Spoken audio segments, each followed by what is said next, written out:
goodness. Oh my gracious. Presented by Wearable Phantoms. Welcome back to Wear Mighty Things. This is episode number 84, and there are only 16 episodes left to our 100th episode. We're going to hit the century mark. It's great to be back with you guys. My name is Dustin. I'm your host, also known as the Fandom Traveler. My friends, this is a podcast all about the Roosevelt's brand and community. If fandom, fashion, and friends sounds like fun, well, then you have come to the right place. While you're here, while you're thinking about it, if you just popped in on accident, why don't you hit that like and subscribe button down below? We have gone over our goal of 500 subscribers. Thank you all very much for your trust and for your participation. And when I do this podcast, I'm never by myself. I'm never alone. This time I am joined by a man who has been bought more shots for looking like paging Mr. Moore than you have. Here he is, Mr. John Madigan. What's up, John? What's up, buddy? How are we doing? I'm doing good, man. How are you? I'm great. I was just commenting on how many shots you've been bought because people think you're Nate from the channel Paging Mr. Morrow. Yeah, last Thursday was fun. There was a guy who's not an insider who came up to me and said, "Hey, you're my favorite YouTuber." And I mean, maybe he was talking about like me, like on this podcast or on my other podcast. I don't know, maybe. But then he was like, "Why aren't you in the parks right now?" And I'm like, "I want to hang out with you." I'm like, he's like, "Let me buy you a shot." And I'm like, "Sure." And that turned into like 5 more shots. I paid for that the next morning. But anywho's, it was definitely a good time had by all. I love it. I'm very grateful for. Listen, if you want to buy me a shot because you think I look like Paging Miss Tomorrow, I will always take you up on that option. Hey, man. He took a selfie to show his friends who are definitely going to tell him that's. He's going to go, "Whoa, wait, who's this guy? Who's this guy?" I love that. Not the only selfie I've taken pretending to be Nate.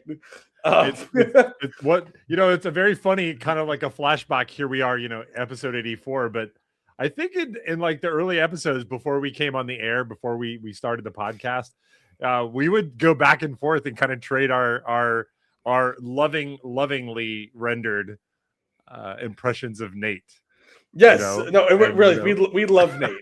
Nate is absolutely. If you haven't made it to like a Roosevelt's meetup or just if you haven't seen him, he's always in the parks. If you see him in the parks, I will say this: I feel like Dustin, you can share the sentiment as well.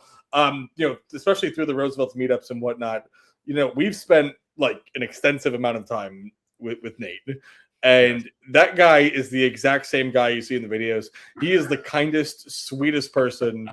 I wish I was as nice and as sweet as Nate is because he's a teddy bear. He's such a great guy. Such a great guy. I love him so much. And it was so great seeing him this past weekend. We're gonna, we're just gonna start off the podcast, John. We're gonna do a Mr. Morrow impression off. Are you ready? Oh, are we? Okay. Yes. Do you need a second to prepare? No, I got this. Okay. All right, get to go first. Okay. Hey there, friends. Today, we're going to go out to a bar. We're going to have a shot. We're going to eat some food and ride some rides and have a very kind of Roosevelt's kind of day. Anywho's, let's get on with it. Okay. All right. That's pretty good. All right. My turn. You ready? Mm-hmm. Hey, friends. Today, we're going to take a look at some rides. We're going to see some new Gideon's cookies, and we're going to have an all-around Orlando kind of day. Anywho's, let's do this. You are definitely better at that than me. Oh, man. I absolutely adore Nate. Nate's one of my inspirations. Actually meeting him at MegaCon a couple of years back was a chance to say, hey, man, thank you, so much. Because he's a great example of what you can be, what you can do when you're just be yourself. People can just like you the way you are. And you kind of just steep in your weirdness, right? Steep in the weirdness. I agree. No, he is. No, I mean, we can do an hour just on how amazing Nate is. We really can. He's the Yeah, best. absolutely. And well, I'm excited to hear your after event report from D23. Yeah. John, somebody looks like they have solved part or all of the scavenger hunt that was behind the doubloons. I And saw that. Yeah. a regular listener to this podcast, we're going to talk about that. And then, of course, we're going to talk about a bunch of new drops from Roosevelt's. The Haunted Mansion drop went down. Office hours also went down. There's so many teachers in the insiders community that I'm sure they were all broke after that office hours collection because they had to buy all those shirts. But we're going to get to all of that stuff. But before we do, John, outside of a dog, what are you wearing? I'm always wearing my dog. She's such a good girl. She missed her dad. Okay. No, I'm boring today. It is a torrential downpour here in New York City. I did not want to throw on a Kunu, so I'm just wearing a Let's All Go to the Lobby bar, which I think I wore like 2 or 3 episodes ago. I'm sorry, I'm boring, but I'm soaked. I'm soaked from being outside. I didn't want to throw on a Kunu. I'm like wet. I'm going to take a shower immediately after I'm done with this. Oh wow. And yeah. So I'm good with that. But how about you? What are you wearing? Well, from the Top Gun collection, I am wearing Maverick's Mark. This is the matching Roosevelt's hat. I love the underneath the lid. They've got the same design that's on the shirt here, and this is basically like the graphic kind of right up by the cockpit and Maverick's plane in Top Gun. I wore this actually in San Diego for the panel. Well, not the panel, but I wore it at the Scene Up, the after event that we did. And that was a lot of fun. I actually literally bought this just so I could wear it in Seattle because we were at the Top Gun bar. You had to wear it. You had to do it. You got to do it. You got to do it for sure. For sure. Yeah. Well, it's not just you and I here, John. We've got a lot of friends in the chat. So let's say hello to let's say hi to everybody who have shown up. Let's see. Wow. It's busy up in here. We got the Captain Coach co-host saying, let's go. And actually, next week, I'll be in Japan, so you will be co-hosting here with the Captain Coach co-host, and I already cleared it with him. He'll be on. So it'll be John and Ron. John and Ron. I never connected that those rhyme. You never connected it, no? Then we have Valenciara's here. Woo! We got Kevin's here. LFG. Gary Marlis, I'm sure Debbie's close by. Hello, my friend. Sorry I missed you at D23. Oh, hey. Yeah, we're going to talk about that. Here. Hey, what's up, Danny? Man? It's good to see you. Kevin adds, Danimal sends his best. And I guess they're hanging out. Oh, like from Facebook side of the house, Ariane pops in. Nate is my favorite karaoke partner. Sorry, boys. Aw. Listen, I get it. You guys killed it. I get it. I understand completely. What song did they do? They sang Happily Ever After. Nate made it clear. They did that at the last one too. And Nate said, like, that's our song. We're going to do it every time. Wow. Yeah. Wow. And Nate was a one and done. He didn't do a bunch of songs. He only did the one song with Ariane, and that was it. Wow. Okay. Well, I mean, I've done a song with Ariane. So have you. You have. Yes. Yeah. Well, I really sucked at it. We did a good. Yeah, she's punking us. That's what's happening right now. No. You guys did really good. She's punking me because if you remember, I went up and did a song with her and I sucked really, really, really bad. No, well, you guys did great. No, she's shitting on me. We did Summer Nights from Greece. That was what we did. And it was very clear we knew the words because I know the words of the song. Wello. Yeah.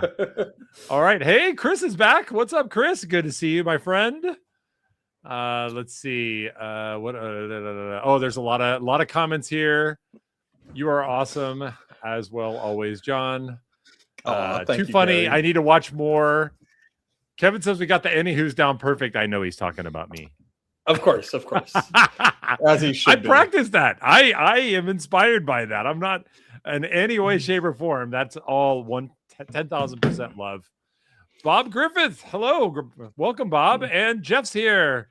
Nate's brother is here. Jeff Morrow. A lot of people here tonight. I love this. Wow, it's good. It's good to see you guys. Thanks for all hanging out with us. And well, I think we don't want to bury the lead. This last weekend in Anaheim was D23. Wow, John. Lots and lots happened. We talked about the shirts before the show. But you were there, and what did you think on site there? I mean, there were a lot of energy coming out. Most of it positive, most of it enthusiastic. Some less enthusiastic. And give us your rundown. Give us your report. Well, I mean, before anything, I do want to touch base on the fact that I flew out to California and I expected to go see a bunch of my friends. And maybe there was one friend who happens to also live in California who I thought I was going to be seeing. And then I didn't see said friend. And, maybe I'm a little bothered by that. I don't know. I figured I'm in your backyard and yet you couldn't, you didn't want to take the time to see me. I don't know. Maybe were you just sick and tired of me from Vegas or? Oh my gosh. No, I'll tell you. You want all right. So what John's alluding to here, and some of you know because many of you reached out to me and gave me the WTH. Where the hell are you, Dustin? I bought tickets to go to D23. And you hear but keep in mind, he took tickets away from somebody who could have went. But keep going. Here's what happened, and I'm just going to be honest here. Here's what happened. Yes. I was late buying the tickets. You will remember this, John. I missed the signal, and you did. As a result, I ended up getting Friday and Sunday tickets. Yes, and I was not happy missing out on the Saturday. So I was trying to get tickets for Saturday, and I couldn't get them. And so as we got there, I was like, well, maybe I'll go to the parks. And then I was like, no, I don't want to go to the parks. I want to go to the show. Like the reason I can go to the park anytime. Yeah. So I want to be at the show. Okay. Well, maybe I'll just go Friday. Well, then I'm going to go down there Thursday and Friday just for one day. I'm not doing that. And then I'm like, well, I can make some videos out of this. And then I was like, I got a lot of videos that I haven't even finished editing that are not even released. And so basically I just kind of walked my way back out of it. Like in my mind, I was like, you know what? I'm going to Japan in a couple weeks. I need to just chill out. And so I ended up staying home. That's it. That's it. Yeah. You disappointed some people. I had people coming up to me and asking, "Where's Dustin? Where's Dustin?" Why didn't anybody buy you drinks for impersonating me? I wasn't impersonating you. Why not? Come on. I guess maybe I should start. You could do a good Dustin. No, I just told people that you were at home with gonorrhea. I don't know what else to tell them. Pretty close. Pretty close. Right. Exactly. But D23 was awesome. Honestly, as a Disney fan, D23 is just such a great con to be a part of and to go. And the pre-party was awesome. Got to speak with Gary and Debbie for a long time. I swear it was literally, I got out of my Uber and Gary's like right there waiting for me, like right there at the entrance before I could even do anything. And he talked to me for like a half hour right there. Gary? It was the sweetest thing. Gary Marlis, yeah. Oh yeah. He is like the sweetest person. If you haven't met Gary, he is one of the sweetest people on Insiders. And so him and Debbie are always great friends and great supporters of the podcast. So we always appreciate seeing you and talking to you. But yeah, I got to go there and see all my friends. Well, see most of my friends. One of my friends decided to stay home. But yeah, I got to go and see most of my friends. And Roosevelt's did a whole spread. They had a whole food thing set up, and it was packed. I must say, it was packed. It was way more packed than it was 2 years ago. It was held at the same spots, Lefties and Lopez's. And there were drink tickets, and there was food and karaoke and music, and the night ended at a Denny's at 1:00 in the morning. So that was fun. Oh my god! Yeah. What's wrong with Denny? We had a nice Denny's Nothing's meal. wrong with Denny's. It's just, when I grew up in Orlando, you get to a certain point where everything's closed. You're not old enough to get into a bar. What can you do? You go to freaking Denny's. well, you say you don't go to Denny's. You end up at Denny's. That's kind of how. Okay, that's fair. I like that framing. That makes it feel like just a thing. It's like it's not my fault. It just happens to me. Denny's. Just happens. It just happens. But yeah, a few of us met up and went to Denny's at like 1:00 in the morning, and that was always fun. What'd you get? It was moons over my hammy. Oh God, I will be honest with you. I was a little drunky, because that guy bought me all those shots, and I'm having a hard time remembering what exactly I got. If I'm gonna be brutally honest with you, if I'm just gonna be, I don't. Maybe if somebody who was there can remind me, I literally don't. Oh, I think maybe I got chicken strips. Maybe I got chicken strips, which is a weird one for me. I don't typically do that, but yeah, that possibly could have been. Maybe chicken strips. I don't know. Okay. Anyway, but onto the con. D23, absolutely amazing. One thing that D23 does better than anybody else's, and Dustin, you can attest to this, is crowd control. The crowds were not crazy for anywhere in the vicinity. Like it's like I feel like I've gone to all these other cons. I've gone to New York Comic Con and MegaCon and Philly, and I've gone to a bunch of cons that Roosevelt's has been at, and oftentimes I feel like it's like bumper to bumper, and like you're with all the people, and it's kind of a little bit more chaotic and crazy and whatnot, and it's fine. Like I expect that from a con. But D23 actually gives you like space to breathe, and it doesn't feel that way. Maybe in the holding cell a little bit, but once you're actually there on the show floor, it's really not bad whatsoever. So thoroughly enjoyed that. Got to see all my friends, which is always the best part of any con. For anything else, being able to go and spend a weekend with my friends is just it's the absolute best. I got to experience the randomizer for the first time. That was a really cool, fun process. I got to meet some famous people, which is kind of cool. I got to meet. Hold on, I'm going to look up. I want to make sure I don't make sure I get his name right real quick. But I got to meet Anthony Gonzalez, who is the voice of Miguel in Coco. So I got to meet him, and take a picture with him. He just happened to stop by the Roosevelt's booth, so got to see him there and whatnot. And I got to meet Dan Povenmire, which is the creator of Phineas and Ferb.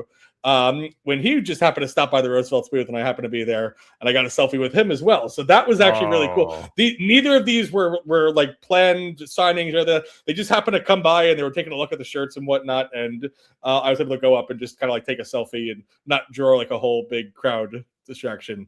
So that was, but I got to meet both of them and get pictures with both of them. So that was really cool. And I mean, honestly, the merch was killer. I know you and Ron went over it. Did want to just put a minute and say what I think the sleeper of the whole event was. The sleeper of all the merch that came out. The Oh Boy jacket, which I know I was telling you about a little bit. The shacket? The Oh Boy shacket. I love it. I bought it. I saw that shit. I bought it. I saw that jacket in person. I was like, that's mine. That's mine. I was like, that looks perfect. This is why mock-ups don't work, because the entire jacket is embroidered, and nowhere on the mock-up does it show that, explain that, or say that. But when I saw that in person, it's this like white creamish jacket, and the back of it is Mickey, but he looks annoyed, and instead of saying "oh boy," it says "oh boy" with a period at the end, and he's annoyed. And I loved it, and the entire thing, I was like, "That's me. That's me. I'm annoyed too." I'm like, "That's me." I'm like, I resonate with this, and I bought it because I was like, you know what? I'm like, this is a great jacket. I'm like, I don't want to miss out on this. And I was like, honestly, it was one of the rare times when I saw something in person and immediately, and I suck at buying stuff for myself. I'm always like, nah, it's fine. I don't need it. I saw the jacket. I was like, mine. I'm like, I need to have that. I'm like, that is just I'm sorry. I loved it. I think it looks phenomenal. Look, I'm not hating at all. I just, John grabbed a couple shirts for me, or with John and with the help. I didn't get a lot. I think I got the Three Caballeros, and I got the Wreck-It Ralph shirt. But John kept asking me, "Do you want this Oh Boy jacket?" I thought it looked so good. I was like, you should have this. This is what's happening on the phone, right? John's talking to me and he's like, all right. It's like, I'm almost to the front. He's like, it's now or never time.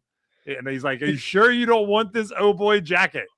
And I say to John, I've got a D100 Steamboat Mickey jacket that with tags that I don't even wear. I don't need another Mickey jacket that I'm not even going to wear.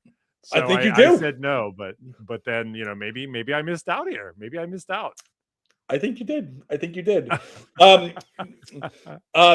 I was bad. I got a lot for myself. I did. I fell in love with so much. I loved a lot of it. I really did.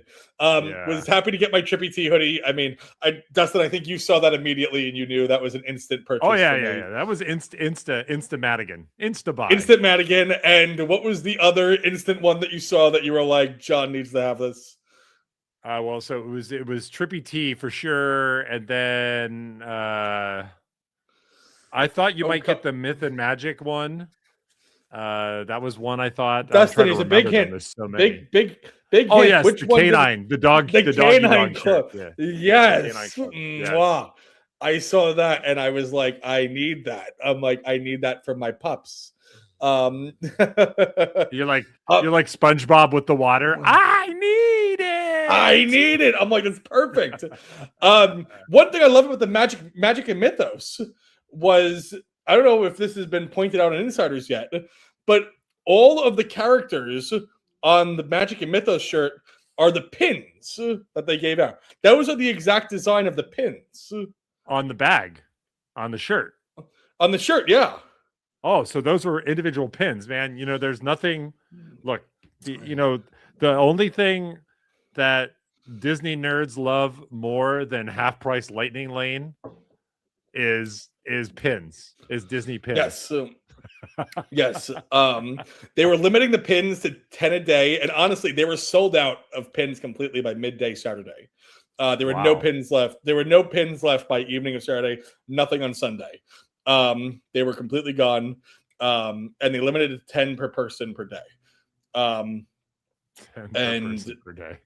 Yeah, but if you look at that Magic and Mythos shirt, everything you see there, those are all the pins. That's pretty cool. They don't explicitly say that. Yeah, that was a cool little thing. Those are all the pins. So there's 12 pins, plus there's some chases and gold ones thrown in there. I was able to pick up a bunch for my friend Ann Brown. She got 20 pins, and she was really happy. She almost has a complete set. She's on the lookout for the Iron Man pin. So if anyone has an extra Iron Man pin, hit me up. I want to make sure that she gets that one. That's the only one she's missing. Wow. And then she's got a complete set. Yeah, so she's really happy about that. And Gary highlighted it here in the comments, but I'll mention it. My best friend Ariane, she won the Pixel Mickey. She won twice. And when she won again, she gave me the shirt when she won. So very grateful for that. So thank you very much, Ariane, for giving me that. I really appreciate that. That was very sweet of her to do.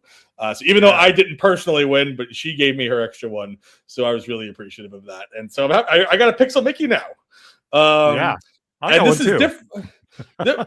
Did you? I didn't get one from D23. I got one because the Captain Coach co-host got me one of the blue one. And from Colorado, and blue is my favorite color. Red I look terrible in, which is why when I was at Comic-Con, I was trying to win a red one for Gary. I was trying to use my randomizer spin for Gary to win because I don't look good in red. Doesn't stop me from wearing it, but I don't look good in it. But overall, D23 was an absolute amazing time. Shout out to HQ. You guys worked so hard. You guys were all absolutely amazing. You guys did so good. We really love you and really appreciate everything that you guys do for us. And those guys work so hard with all the stresses and everything that goes on. Conventions are messy, man. Conventions are messy, and they did a great job. And, well, let's talk about that just a little bit more, because the experience I had at D23 last time 2 years back was incredible. It was a great experience. I was positive that if I was there this weekend, it would have been really fun, but it's a lot of people. But you just didn't want to see me. Hold on, let me finish.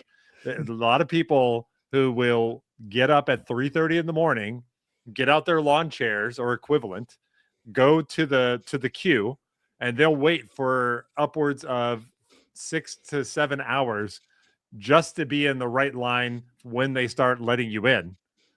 And I saw a couple of examples on video where the whole people stopped following the line and they just sort of started converging. This is not a Roosevelt's related thing, but like people were just sort of going instead of. I was in there in the holding cell. I was in that. Yes, I was in that. Yes. Yeah. That was a little bit of a shit show. But I mean, what are you gonna? I literally said, I'm like, they're gonna do one line. There's no way this is gonna stick. Not a shot. Yeah, you can't control that many people. I'm like, come on. Exactly. So people just started walking across, and they're like, "Yeah, the shortest distance between 2 points is a straight line, and I'm making a straight line for that entrance." And they just got in. It just got a little bit crazy. Some people were also critical of HQ in the same way that you're effusive with your praise. Some people were not that thrilled and frustrated, I guess. The first day, I guess some people were in line upwards of 4 hours, which I'm going to say at D23, big deal. 4 hours? That 4 hours is standard. If you want to go and get in line at Mickey's of Glendale, if you want to go and get in line in some of those other spaces where they have a lot of the exclusive stuff that they're selling, the Disney and the company store, you're going to wait in line for a long time to get inside of those things. So 4 hours to me, I was just like, isn't that the normal? So I mean, was 4 hours long, or was 4 hours, like, from your perspective, was there something that was causing it to go longer in terms of like the first day? I mean, so there's a couple of things I think they need to, that should be addressed. And obviously I'm not a member of HQ. I've talked to people from HQ though, and have kind of given me their perspective on what they, what was going on and whatnot. Let you cook. No. So a couple of things. Number one, goes without saying, the whole deal with the fast passes. I'm assuming you guys went into it last week because I totally watched. But no, so you could redeem the fast pass. You could redeem a fast pass using your Camp Kunu points, and the loyalty system messed up and accepted too many people in the fast pass.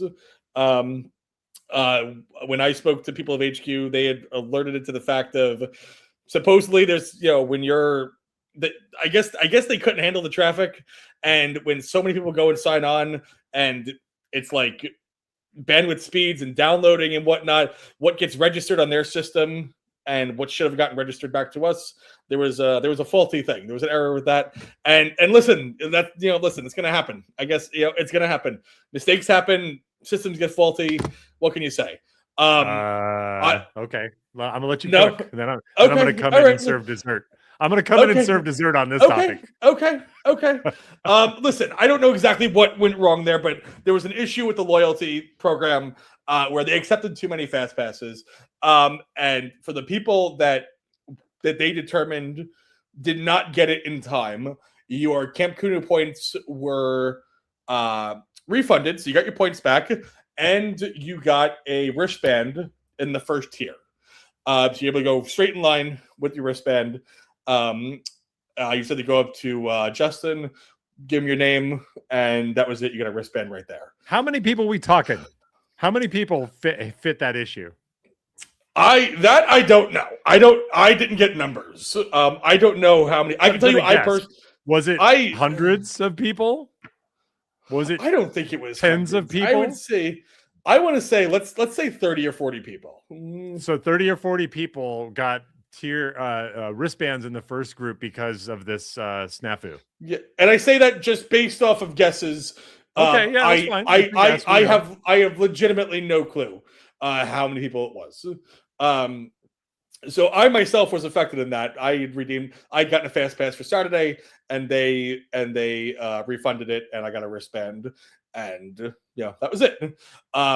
So that was, but this happened for everybody on every day, and that was faulty. So on the first day we had the wristband, the people, they had the fast passes, and there were a lot of people, I guess, who got into that first queue. And God, what am I going to say? I'm sorry. I just had like a brain fart. God. I just crashed. I don't know what just happened there. Yeah. Yeah. And well, while you're rebooting, I'll just share my opinion on this part, so you can okay. I'll give you a breather. Roosevelt's is, for the most part, a direct-to-consumer internet brand that is beginning to expand into physical stores in the theme parks, at places like Stage 9. But for the most part, the vast majority of the transactions that they conduct happen through their website and through their app. Sure. And that means they are a technology company that sells shirts. And so Sure. I think as somebody who works at a company where when we have an outage of the network, I get phone calls from John Madigan to yell at me because his cousin's upset. Right? There is something to be said about your technology stack, and let me cook. Let me cook. I'm the cooker. I'm the cooker now. There's something to be said about being prepared. And look, you're right. Things happen, and they made good like that. And that's something I think you can always count on HQ to do. And that's why I continue to support them even when there's stumbles, trips, or falls. They will do their best to make it right, and that sounds like what they did. But I'm kind of like getting to the point where I'm like, look, guys, you know that of all of the shows that you go to, of all of the shows, D23 is your biggest event. You bring the most exclusives. It's the biggest brand associated with your company. And you know that you've got a ridiculous number of people who are going to be here. So I just feel like it's kind of a fail for them to have gone into San Diego Comic-Con. Not had a problem there. They just sold them out real quick. But then to not be ready for D23, I don't know. I just feel like when they go back and they think about it, it's not that there was too many people. It's that the system wasn't, they were surprised by the demand. And that's a harder one to sell to me, that they would be surprised that 10,000 people would try to get them. Now, on the flip side of this, and I've complained about this a little bit in some private groups. I know I don't complain about a whole lot of stuff. There are a lot of bots that are doing purchases. And it is possible that when they do the retro on this back at home, that they got flooded by bots. And because people wanted to make sure, like, if you think about it, if you're a reseller, getting that 8,500 point fast pass for all 3 days for D23 shirts that you can flip and sell for $500 sounds like a pretty good win, doesn't it? So, there's a lot of incentive for shenanigans to be going on. Now, it's possible that that's what caused the issue. It's possible that that's the kind of thing that caused the issue. A machine that knows how to track and purchase and buy can do that faster than you can click through the buttons to check out. And so I don't know what the cause is, but I would love it if they, brought some transparency about it. And two, they need to be ready for this, because it's just going to happen over and over again. And I don't think that a make good's going to do it next time. So that's all I'm going to say. Okay. I mean, and look, that's fair. Listen, criticism is fair. I think it's the way that you share it is a big thing. And that's one of the things we learned this weekend. I think, listen, they blamed it on the loyalty program, and it apparently accepted too many. I don't have a reason to not believe that was the case. But this happens on drop zones too, right? They have one shirt. They have a limited number of stock. And I think everybody that's watching this show, and I know you and I have tried to buy something. It's in your checkout. And then when you go to pay for it, it's like, oh, sorry, we're sold out. Right. Sure. It's happened. Sure. It's happened. I'm like, maybe this is 10 or 100 times the traffic. But then again, like, how many people have 8,500 or even 2,500 loyalty points? Like, it's a finite percentage of people. So I don't know. I just feel like it could have been anticipated. It should have been anticipated. But I'm glad they did right. I think they absolutely did right by those of us who had a problem with that. Yeah. But especially the first day, there's a couple of things. Number one, the Fast Pass people, they got their, I think, at least from what I can see, I think it was the people in the fast pass line. They took those people first without allowing anybody from the regular line. That's why it's called a fast pass. Yes, no. Yes, but let me explain. And I'm going to use like when you go to Disney, like they have a fast pass line or a Genie Plus line, whatever you want to call it, and like a regular line, and they take they take some from the fast pass and they take some from the regular, and kind of keeps each line going a little bit. It looked like, at least to me, that they were taking everybody just from the fast pass line and just letting that line go through. And so that just held up the regular line a lot. So I think that was a problem. Another problem is one of the registers went down. Don't know the exact issue with that, but they went from 3 to 2 registers fairly early on in the day. So there was some sort of issue with one of the checkout counters. So that, that's another issue. And the other issue was, and this is the one that I heard a lot from HQ, was, and they say the one thing they didn't think about or plan about is it was a combination of two things. So they had approximately 30 something new items for sale at the booth. And they had 3 guys back there pulling the items, but the space is so small that it's hard to get through and get all the items in all the different sizes. There's 30 different sizes, and 30 different items, all with extra small to 4X sizing, not to mention hats and golf clubs and other accessories, the pins and whatnot. So, and then because they were limiting it to one style per person, people were making friends. People were saying, okay, listen, I'm buying these 3. What do you need? People were going to their friends. They're just like I called you up and said, hey, what do you need? You asked for 2 shirts that I wasn't planning on getting for myself, so it didn't matter. I was allowed to get 1 of each. And then people were making friends in line. Okay, hey, listen, I need to pick this up. I'll Venmo you. You can pick this up for me. And so now, in order that maybe if I was just buying for myself, I would have went up to the counter and bought 3 items. Now I'm picking up for friends and other people there in the con, and my order goes from 3 items to 10 items. And that's going to hold up the line even more because of that. Yeah. So that was, and also, and I believe this is a Disney California thing. And maybe Dustin, maybe you know a little bit more about this than I do. Disney, or at least Disney in California, is very big on ADA. Something that I don't see as often in the parks in Florida, but it was the staff was very big on that. So anybody who was in a wheelchair or a scooter got to cut the line. I'm not saying wrong or right or whatever. That was just a rule for the con.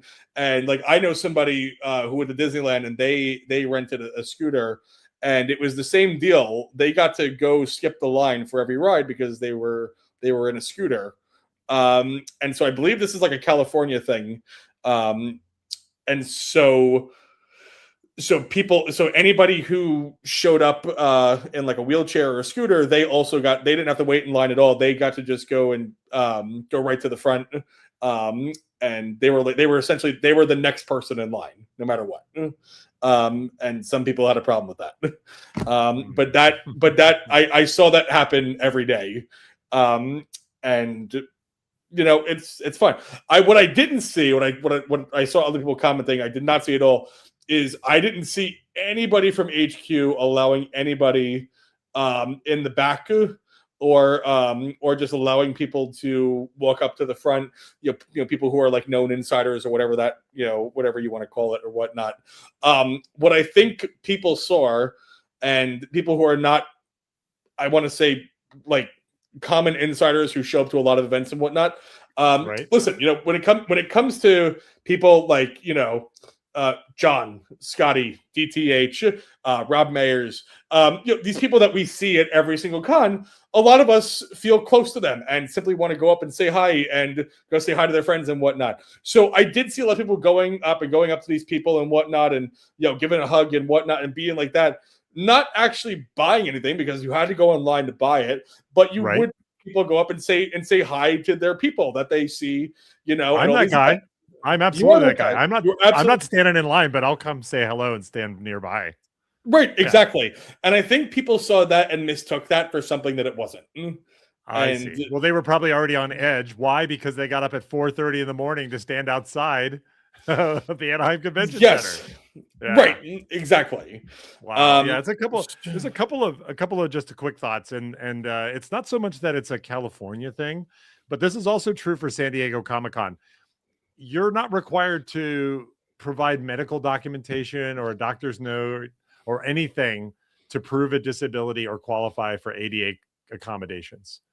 If you go to San Diego Comic-Con and you say, I need an ADA badge, they're just going to give one to you. And when they have those activations outside that sometimes people are standing in the sun for hours to get into, you'll just go into the ADA line. And you can bring another person with you. And there's plenty of reason why we want to be able to accommodate those folks. And there's lots of people. I would say the vast majority of people legitimately need that. But yeah, like you, well, I don't want to say that you said this, but I'm picking up on something you said. There might have been some people that might have stretched the definition and used a slot because of the upside or benefit that they were getting. And I'm sure that applied not just to the Roosevelt's booth, but to the others as well. And so it's not, you don't want this to turn into one of these situations where somebody comes up in a scooter because they can't walk the whole day. And then all of a sudden there's like a bunch of negativity about that. That's not why you came to the happiest place on earth. It's like you're there to have a good time. The happiest place on earth is across the street. It wasn't there. The Anaheim Convention Center is not the happiest place on earth. Well, it's across the street. It's I'm just saying. No, you're right. But my point is, the company that is responsible for the happiest place on earth is also the producers. Disney doesn't let another company run this. The Star Wars celebration for next year, which I will definitely be at, no ifs, ands, or buts, unless I cannot physically be there. Unless it's run by a third party. Last minute. No, not changing my mind. I'm not changing my mind on that. It's run by a third party, and that third party does not put the energy or the effort into it that Disney does for D23. And so, I think people just need to chill out. That's what I'm saying. They're just shirts. You've got to find a way to be constructive. Sorry, I've lost my magic coin. You lost your magic coin. I fidget around with this thing. Now Ron sent me this doubloon, and now I've got. Now I'm just the whole time I'm just playing with it. You don't see it but so I dropped it, and I'm like, oh no, I won't be able to podcast without my magic coin. Yeah. I know. All right, I know. Well, it's okay. I fidget with her. You know what I mean? I get it. Yeah. Let's catch a couple of comments because there's some good stuff that was here. We got a few folks. Go Bar 83 says, John, it was a pleasure meeting you over the weekend. Great seeing you too, man. Yeah. Is this the one who bought you the shots? I don't think that'd be funny. I hear I was going for the Mickey and was all shook at the results. He got the Pixel Donald. Man, the Pixel Donald, John. What a cool looking shirt. That was a hot one. Do we think this means that we're going to see a Pixel Goofy and a Pixel? I talked about this with Gabe when I met up with Gabe actually yesterday. I saw Gabe. I was like, okay, now we're going to get a Pixel Mini. Now we're going to get a Pixel Goofy, and I'm here for it. I'm totally here for it. I want those. I want all those shirts. The Captain Coach co-host is definitely right. Constructive criticism is fair, warranted, and needed. It's all about how you go about presenting it. Some people got. Yes, that is true. The thing is, on site at the show. Well, hold on. Let me back up. If you have a problem, you bought a shirt and the bag says 3X and you got an extra small, and you didn't know that until you looked inside the bag and saw it was the wrong one. That's something to go back. That's an issue to deal with on the site. Start chirping at the staff because you're angry about something standing in line for a long time. That's something you can talk to them about offline after the show. These guys are working. I agree. If you come to my job and yell at me because you don't like the way that something's going, it's not going to go well for you. And it's not also, it's just not cool. It's just such a bad look. Like what? Like I think I've said this to you that I won't do business with people who are bad, who treat service people poorly. Yes. Like if you're the kind of person that sends your food back, if you're the kind of person that like, you know, chirps at the help, how do you treat people who are not or are in a service role to you matters a lot to me. And truth be told, at that moment, those guys are in that role as well. You could say, oh, well, Justin's the CEO, you know, John's the co-founder and creative director, right? In that moment, they're trying to manage a relationship with you because you're making a lot of noise. You're causing a customer service problem for a lot more people, not just for yourself. It's I agree. Private conversation, you know, it's this. And so in that case, how you treat them matters a lot to me, because you can yell at them afterwards because they're going to yell at you too. And I mean, to be honest, if you get into it with John T will tell you what he thinks, but he can't. John T's a Staten Island boy, baby. Staten Island boy, baby. Absolutely. He's at a disadvantage, is my point. They are at a disadvantage to meet your energy with the same energy. And so I think it's just really a bad look to mess around. Gobar says, I was in line for 3.5 hours on Friday with a 9 a.m. wristband. Honestly, thought it was the norm. You are right. It is the norm at D23. It's the norm. Saturday, Sunday was much better. John, you said the same thing to me. While online, I met so many insiders that made new friends. That's what the line is for. Meet new friends. I agree completely. Make deals. Clearly, make deals to buy them out, right? Right. I agree. Here's something you never have seen on this show before. Best time I've ever had in line. Absolutely. Yes. Yes. Valenciara makes a really great point. Not all disabilities are visible. 100%. And don't take my comments to be indicative of saying that people who ask for ADA don't deserve it, don't need it. But you should take his comments the way he No. I know. Well, look, let me. How do I say this plainly to be understood? I am familiar with people who have told me, I just asked for a badge, I don't need it, and to which I will say, why are you using a badge that you don't need? And they'll go, my knee hurts, or you know, all of a sudden it turns into something chatty chat. Right. But you already told me the truth, and now you're trying to roll it back. So you're right. You are correct. Once you are at 1,000%, sometimes, you know, the disabilities or sometimes the issues are not visible or obvious. If somebody asks for it, they should need it. And if they have it, they should be treated and afforded the accommodations accordingly. Let's see. I'm the one who took pictures for John with the booth of the celebs at the booth on Saturday. Okay. That sentence is mostly English. Gobar, welcome to the pod.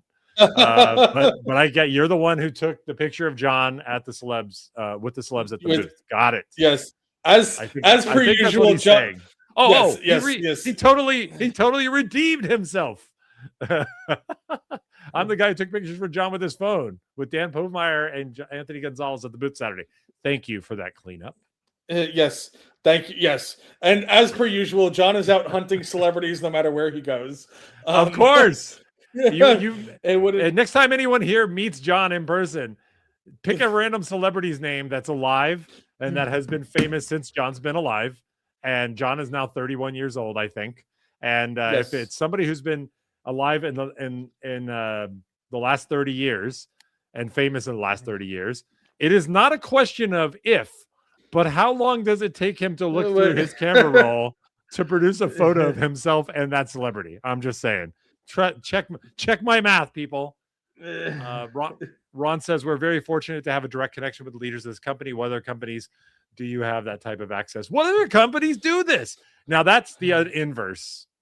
That probably, I'm just going to say, you know, we've been going for almost an hour now. And we didn't even get past D23, John. But it seems like people want to hear us talk about this, so we'll keep going. There is a level of toxic positivity. As a person who is a ruthless optimist, I'm always looking for the silver lining. John, even when John calls me, he's having a bad day, I'm trying to find something good. Hey, this means this, or this means this. I am a relentless, maybe not a ruthless optimist, but I am a relentless optimist. There's an upper bound. It's okay to call balls and strikes, and it's okay to strike out. It's fine if they make a mistake. What matters is how you interact with them to explain what's happened and what they do to try to make it right. That's what matters, right? And so if you if you're toxically positive, in other words, no one can say anything critical, and I'm not suggesting anyone in the chat or you, John, or myself are those people. Oh, But I was told there is enough. Like, it is enough. It gets to ass kissing at a certain point. And when you flip that bit in my brain, computer terms, you flip that bit in my brain, it's like it's hard to unhear anything else that you say without that lens of like, okay, what's going on here, right? I will say I was told, and I won't use names, but I was told by somebody that they feel like, quote unquote, and I'm going to get a little. What the comment that was made was, not very PG. So, It was definitely not. Definitely not. The comment somebody said to me was, John, I feel like you suck this company's dick too much, and I said, I will keep sucking this company's. I said, yeah, I will keep sucking this company's. That's what I responded back with. I will keep sucking this company's dick all day. All right. Oh, yeah. Yeah. Now, okay. So this is Dan Pomeyer. Doesn't he kind of look like his cartoon characters just a little bit? Oh yeah, definitely. Oh yeah, a little bit. Yeah, he totally does. I always thought that he did just a little bit. And look at that killer shirt he's wearing. Yeah, that's the Mr. Agent Mr. P shirt from the D23. Yeah. Yeah. And that's me and Anthony, the voice of Miguel and Coco. Yeah, that's cool. Yeah, wow. So those are the ones that Gobar took? Are those the photos that Gobar took in the line? Well, he took the one of me and Anthony. Me and he was there with me for Dan. That was a selfie, but yeah, he was there with me. Got it. He took a picture. Yeah. So we will allow constructive criticism, but and John, you do whatever you think is necessary. You go suck whatever you think is necessary. I really respect, admire, appreciate, and enjoy Roosevelt's as a brand and the people who make it happen. I like talking to them. I consider some of them to be friends, but I still feel like I can say, guys, you screwed up. And in the same way that, I'm used to hearing people tell me, guys, you screwed up, from friends of mine that, work in my day job industry. And like, you guys screwed that up. And I'm like, you're right, we did. And it's not about being perfect. It's just about working through issues. And you got to give people room. You got to bring your best energy. And some people absolutely did not fit that description this weekend. I will say there was a night and day difference between Friday and Saturday. Friday, I had a 10 a.m. wristband, and I was in line for 3.5 hours, which is fine. I expected that. That's the norm. I had a good time with my friends, and I got everything I wanted. But Sunday, is a truth, though. This is a truth. Sunday, I had the yes. Just don't criticize our show. Obviously, Wearable Fandom, Wear Mighty Things is beyond perfect, and there's nothing to criticize at all. I'm gonna. That's gonna be my new ringtone. I'm just gonna yank that audio out. But Saturday, because of the whole Fast Pass thing, I had I was in the first time slot. I was in line for about 45 minutes, and now that's what we're talking about. That's right. What we're talking about.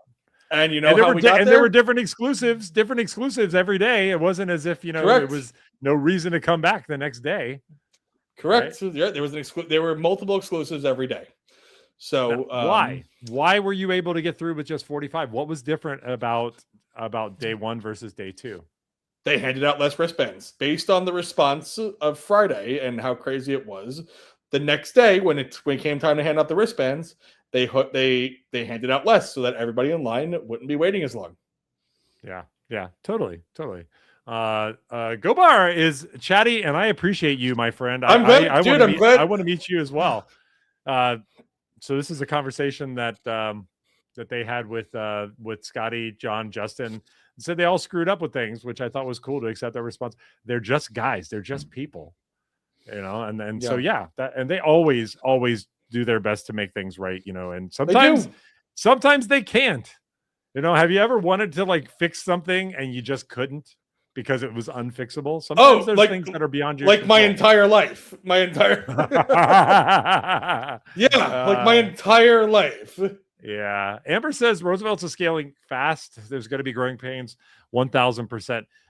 What's interesting though is, okay, well, actually, let me ask you this. Just anecdotally, John, Number of people at D23 this year from the time 2 years ago where we went. Same amount of people, more people, less people.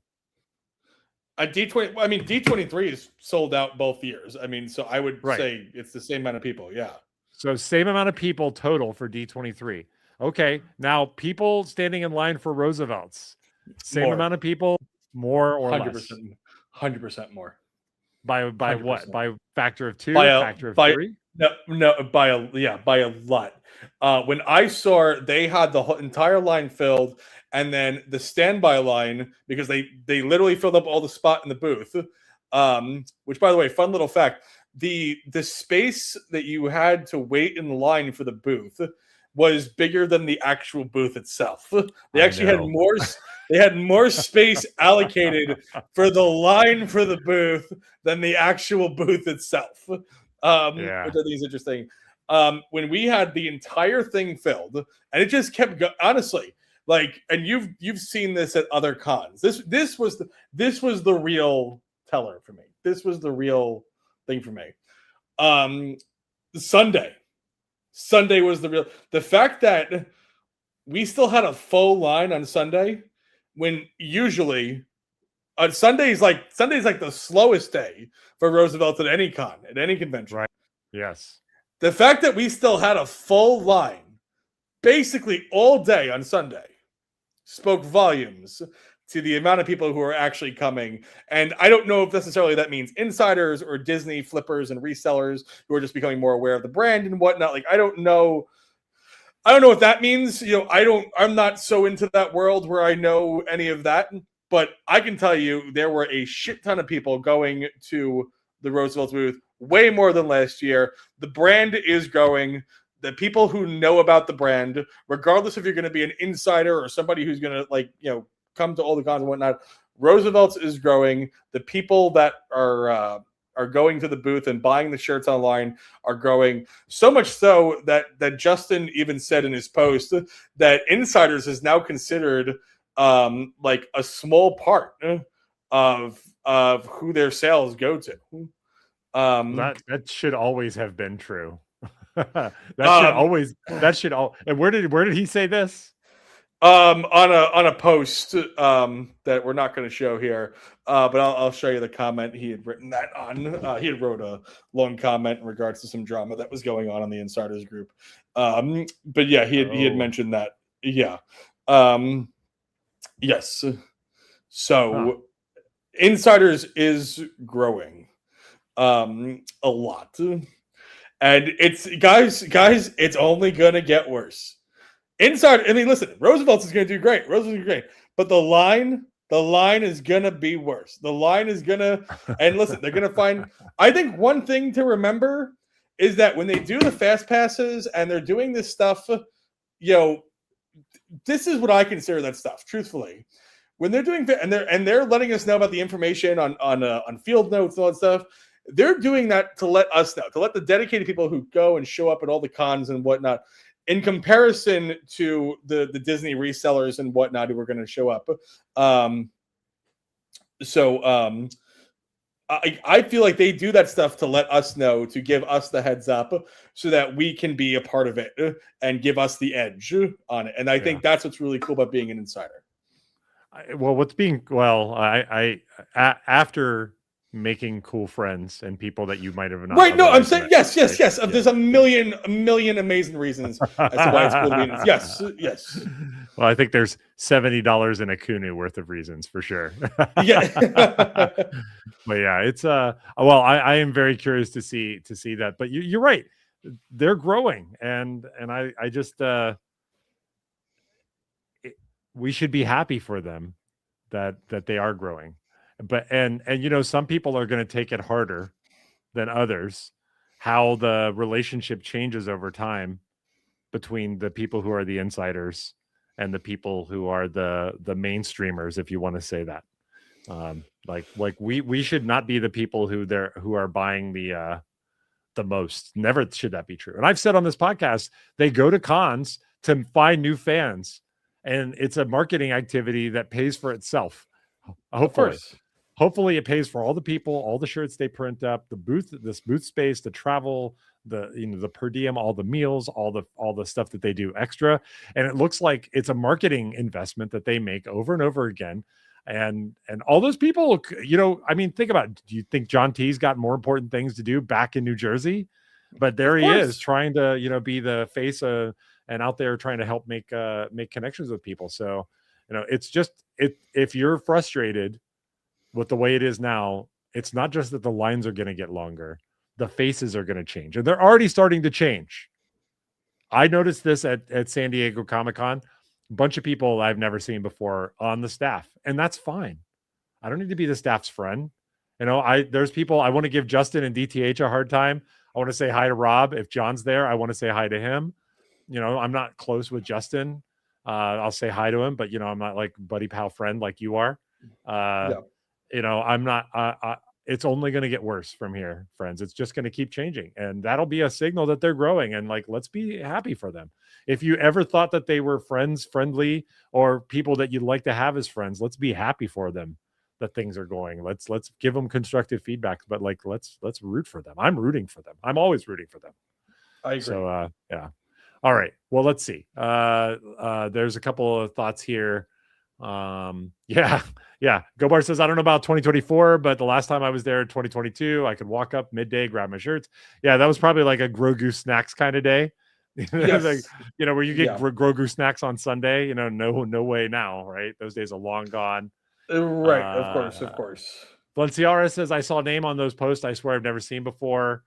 It's possible. I don't, Valenciara, I don't know which side of the country you live on, or in the middle. Everybody that whose name I saw on posts that were particularly negative, I knew them, probably have met them. But I do kind of ping pong around, except for D23. I do go to shows on both coasts, and I've met most of these people. I believe Valenciara is actually in Jacksonville, Florida, if I'm not mistaken. Jayville represents. Jayville, I'm pretty like 99% sure. Yeah. But what is it? Duval County. Yeah. All right. Duval. The emphasis. You got to get it right. It's like Duval. There you go. Anywho's.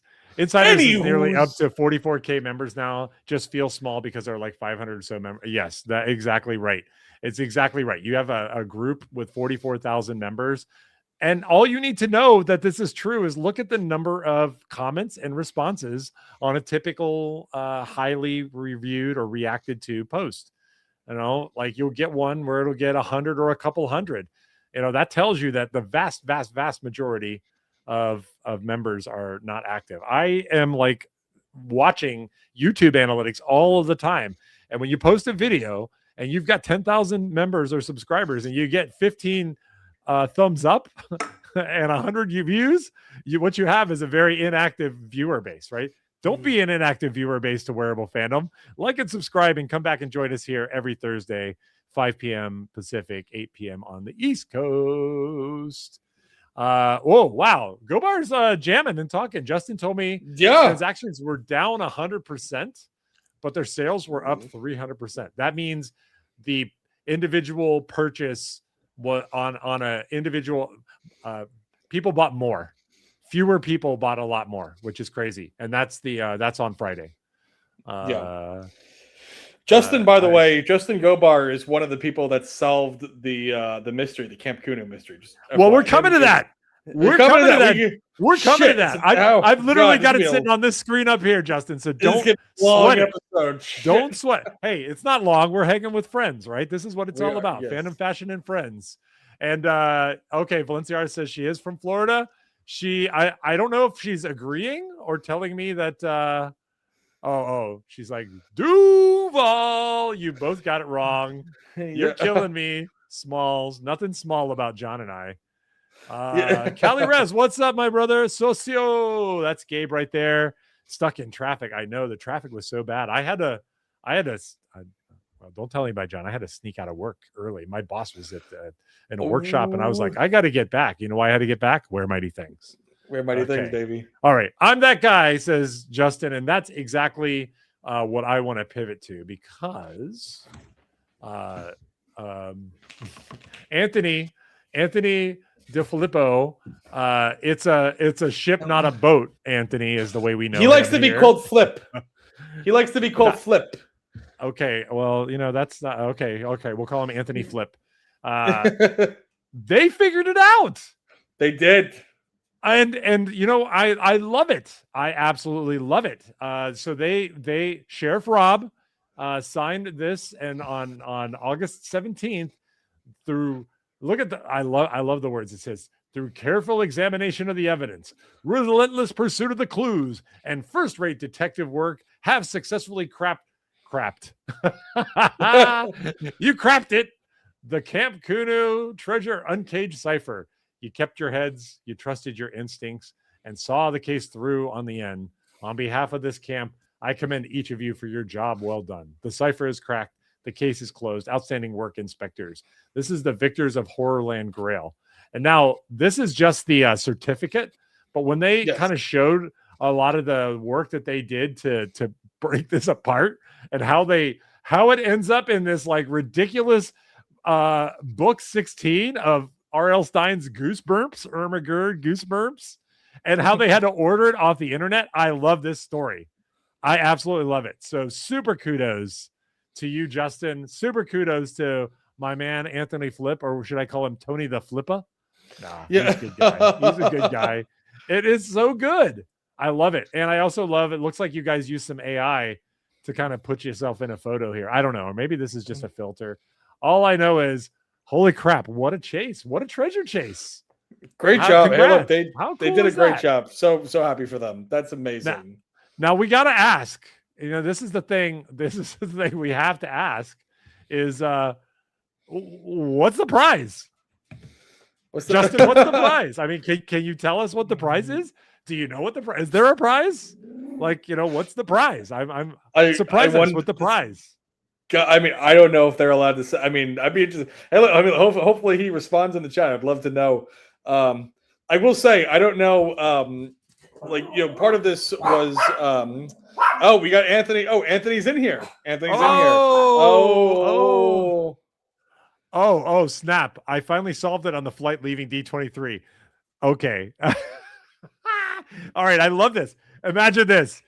The light bulb goes off, John.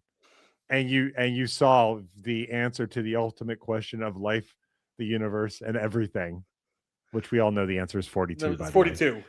But the light bulb goes off, and there's no Wi-Fi, and you're like sitting there, and I gotta tell somebody. Well, that's awesome. That is so cool. And then Anthony, aka Flip, says he can't reveal. I love it. They've been sworn to secrecy. Wow. I'm sure at some point they will be able to tell. I would like to think at least at some point they would. I'm happy. Maybe. I love it. I love that. It's like we were texting during the flight. I love it. Oh, it's the best. They've been working on this nonstop. I'm so happy for them. Good job. They've been working hard at this. It's epic. I will say, I don't know. Were you looking for Sarah, Dustin? I was at San Diego Comic-Con. I was looking for Sarah. And in fact, I have video of all of the stuff that they had in the booth at San Diego Comic-Con, which maybe they had also at D23. When you were standing in line and you went by, there was like a big case. Did that have a bunch of like clues and camp stuff in there? It did not have clues in it. There was a casing. There was no clues. It showed off the dog shirt. It showed off some artwork and whatnot. There was no. Okay. I will say I was looking for Sarah. I've been looking for Sarah. Today I looked for her at the liquor store. I looked for her at Crumble. I looked for her at Crumble. I looked for her at Home Goods. I'm like, Sarah. I'm looking for her. So I'm trying to find Sarah. Don't know where she is, but I will say, I am looking for her. You know where she was, right?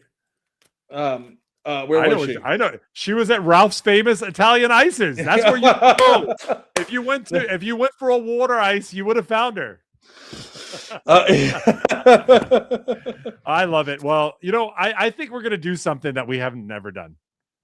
And I think we're going to officially identify and designate Justin and Anthony. It's a ship, not a boat. That's we'll call him Flip. We'll call him Flip. That's fine. But like in my mind, it's a ship, not a boat. How many times did he have to correct us when we were talking about the cruise? He's still doing ship, it, not a boat. He's still doing it. Yeah. Yeah. I think those guys are the official detectives of Where Mighty Things. Can you get on board with that? I can absolutely. Hey, look, if they want to accept that honor, I would love to. If we got a problem, we're calling Justin. We're calling those guys. We're calling these guys. We're calling these guys. We're calling the official detectives of Where Mighty Things. You guys have that designation, and now when I see you show up in the chat, we will call you up. The private eyes, detectives. Love just that. Like Captain Coach Co-host is the designation for Ron. You know, I like that we got them both here in the chat. I think that's awesome. I love it. Ship, not a boat. Gladly accept it. Thank you so much. Yes. Great job, guys. Not a boat. I love it. Man, this is the best. When I saw that post, I was like, I don't know. I just like, I had an ear-to-ear grin. I was like, somebody did it. That's so cool. All right. Can we go back and talk just a smidge more? There was one thing that didn't get a lot of love. Is that me? Yeah, that's me putting that. Okay. I was like, you saw this, and Gary Marlis sent this to me also. Do you know that Gary has a meeting that he's done on Thursdays forever since COVID? Yes, they bounce out of it to come hang out with us and watch the show. Do you know? He was telling me yes. I'm like, man, we gotta, Ron, we gotta up our game. If people are canceling other events to come hang out with us, we gotta be worthy of that energy. You know what I mean? We can't just be phoning it in. But Gary sent this to me, and this is something, Gary is a Club 33 member. And they had this shirt. This was an exclusive, like at the show. And all I'm gonna say, I love the design. I think this is not exclusive at D20. It's an exclusive at Club 33. It's not an exclusive. Correct. Sorry. Yeah, that's what I meant to say. Yeah, this is an exclusive at Club 33. Club 33 is really hard to get into. There have been lawsuits about people who have been kicked out of it to try to get back in. It's expensive. You gotta have a match pocket for a shirt like this. Come on now. Come on. Come on now. Tell me I'm wrong, John. I mean, for this type of shirt, yes, I would say yes. Come on, man. That's exactly right. Oh, man. I do like the shirt though, and it's funny actually. Justin and I were briefly talking about this shirt. And he was commenting on the fact that he really liked this shirt, but they didn't print any extra small. That's what Justin wears. They didn't print any. He's like, there's no extra small for me. And so and this honestly, I really thought it was interesting because he kind of let me into like the I guess like a little bit of like what goes on. And so I laughed. I'm like, I'm sure you know a guy that can produce one. And he was like, oh, but he said, he's like, no, I cannot. He's like, not without a proper conversation. He's like, I absolutely cannot just make one, which I thought was interesting. I was like, oh, I guess, okay. I would have thought it would have been that easy, but apparently not. Apparently, so poor Justin, who wants this shirt, can't even get one in his own size. Unbelievable. I see. Well, Gary's chimed in to tell us that no, he's not a member. Debbie's best friend was, but not anymore. That Club 33 shirt is from WDW Club. Yes. All right. Well, thank you. I will say, Gary, it's okay. Never let the facts get in the way of a good story. but I do think though that since Ron was like, so Gary's our hookup, maybe he's like, let me put this correct for a second. Yeah. I don't want to deal him with that forever. By the way, I think let's come back to this official detectives. John T gave them inspector status in the Camp Kunu forever. Should we just make them inspectors? Official inspectors of Where Mighty Things? I mean, if that's going to be the official title, if that's going to be their title, so okay, yes. They are the Where Mighty Things inspectors. All right. You guys are the official inspectors of Where Mighty Things. All right, we got it. Did it. Ron agrees with me, says that it should always have a match pocket. And there was a comment here from Justin. The Mad Hatter Tea Party Club 33 was only up to a 2XL, and he needed a 3X. Had to trade mine off. Womp, womp, womp. Sad trombone. Man, that was good stuff.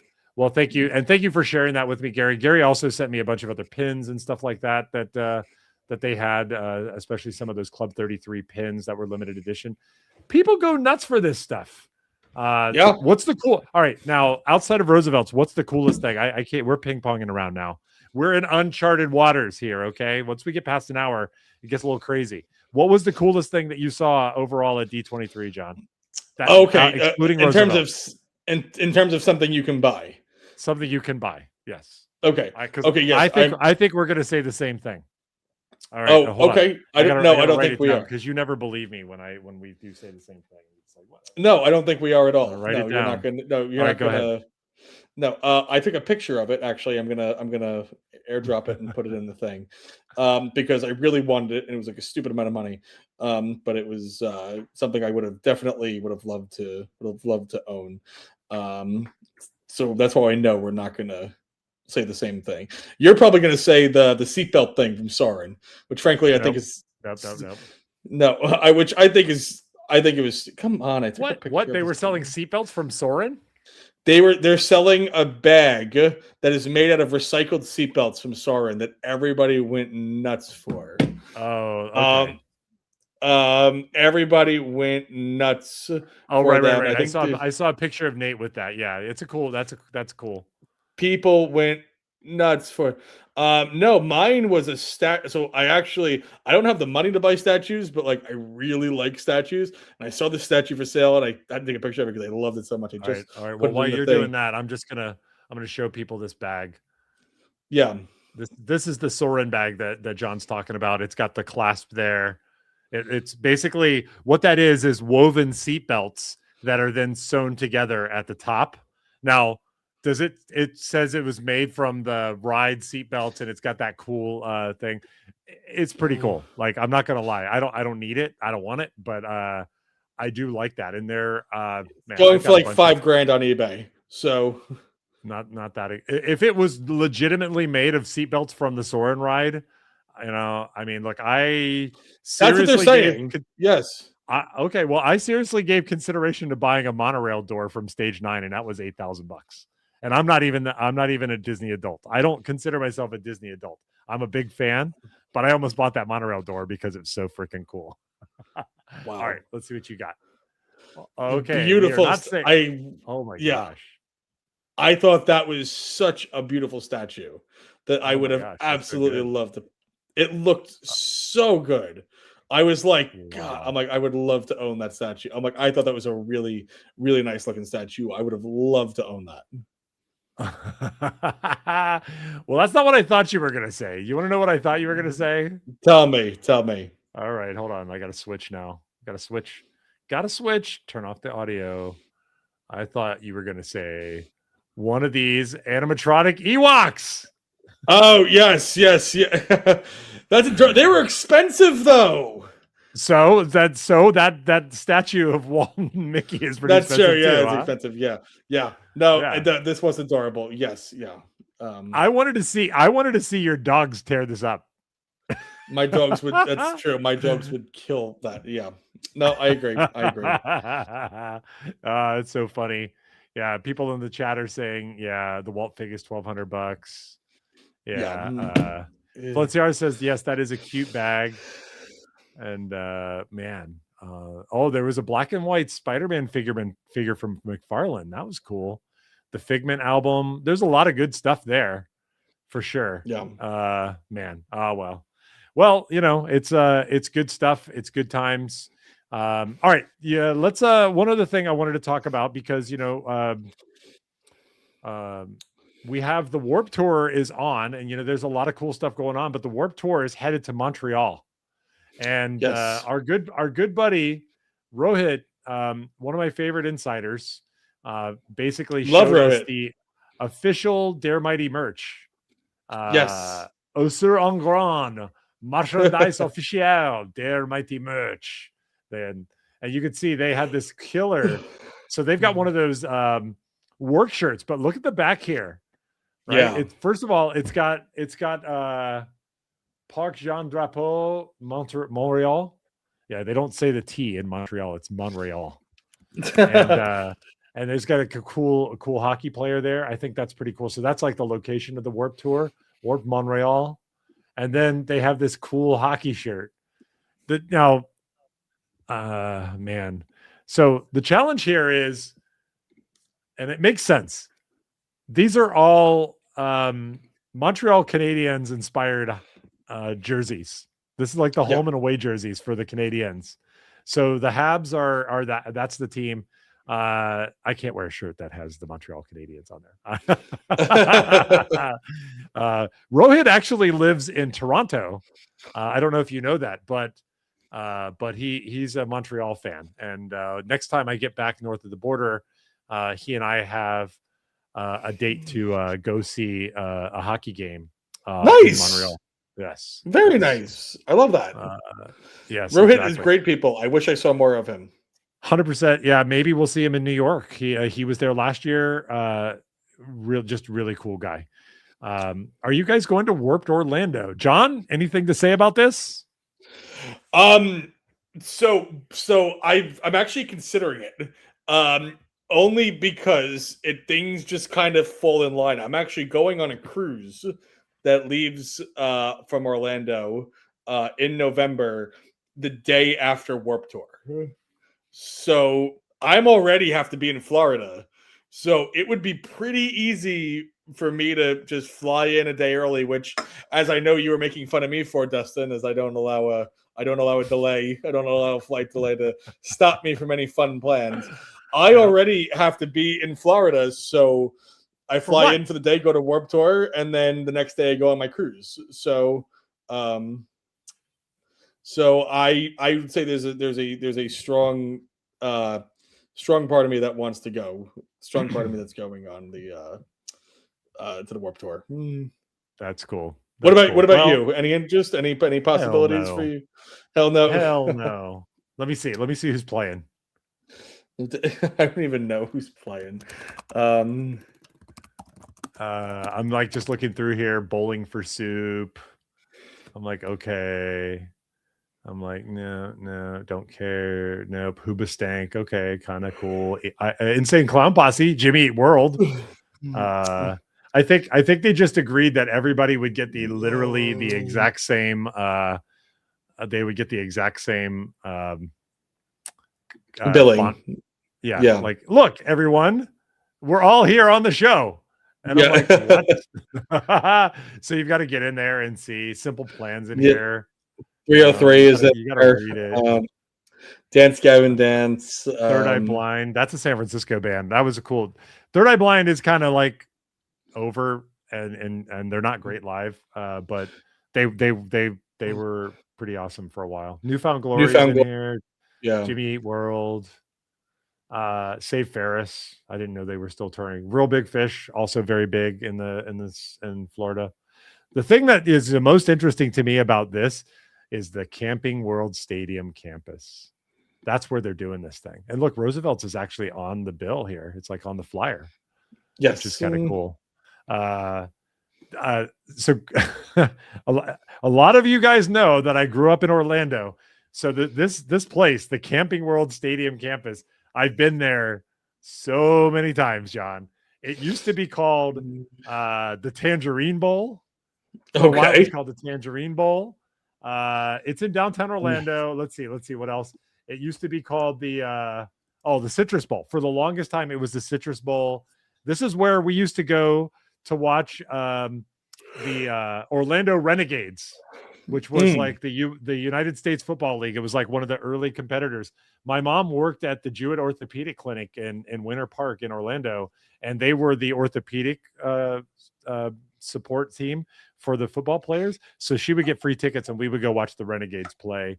And I guess now, it was for a long time. Get this. From 1979 to 2006, this is where the UCF Golden Knights played. That's where I went to college, John. UCF. Wow. You know what it stands for? Some people would say the University of Central Florida. I would say under construction forever. Yeah. Or I would say you can't finish. That was another Yeah. one. But anyways, it's just funny that that the city owns that stadium outright, and I guess it's cool that somebody's getting used. But for those of you going to the Warp Tour, you can call for Freebird. That's a thing to do in stadium shows. Go see Freebird. Freebird. Oh wow, Legend of the Seas, a ship. We go for the shirts, not for the music.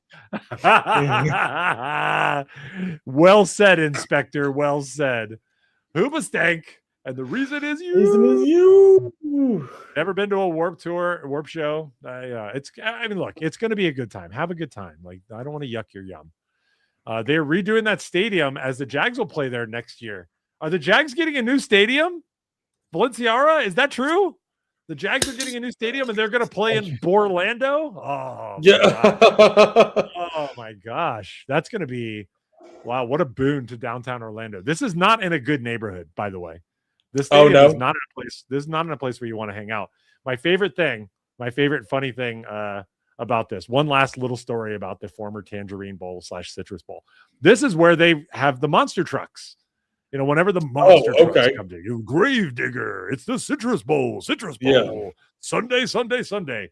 My dad wanted to do a cool grandpa thing, and so he wanted to take my sons to the monster trucks when they were younger, and he got his car towed.